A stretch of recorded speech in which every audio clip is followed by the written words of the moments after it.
Olivier Marchal, bonjour. Bonjour. Merci de nous accorder quelques minutes pour parler de ce roman Louise d'Épinay, De l'ombre aux lumières, paru aux éditions Sutton. Alors, c'est pas votre premier roman sur ce XVIIIe siècle.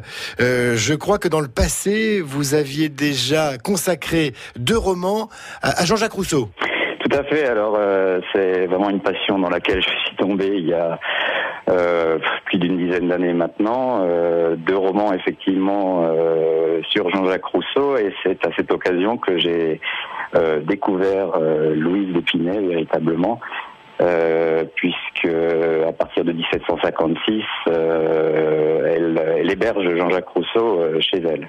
Oui, un drôle de destin. Elle a rencontré beaucoup de personnages emblématiques de cette période, Louise d'Épinay. Alors, je crois que ça doit être la seule femme du XVIIIe siècle, donc des Lumières, à avoir connu dans l'intimité, je pèse mes mots, Rousseau, Diderot, puis Voltaire. Elle les a côtoyés, elle a hébergé donc Rousseau, comme je l'ai dit. Elle est devenue l'amie très intime de Diderot. Et enfin, elle a eu la possibilité de rencontrer longuement Voltaire lorsqu'elle s'est rendue à Genève. Quelle jeunesse Louise d'Épinay a-t-elle connue ? Alors là, c'est un sujet tellement vaste qu'il faudrait y consacrer énormément de temps. Mais elle a connu une jeunesse qui l'a vraisemblablement frustrée, parce que c'est l'impossibilité d'accéder au savoir, tout d'abord, qui est le destin commun à cette jeunesse du XVIIIe siècle, surtout les jeunes filles, puisque les garçons eux avaient droit d'être instruits. Mais autant chez Louise d'Épinay que chez certaines de ses consoeurs de l'époque, on sent plus tard, du moins, on sent cette souffrance de n'avoir pas eu le droit d'accéder au savoir. Oui, elle a lutté pour gagner cette émancipation intellectuelle.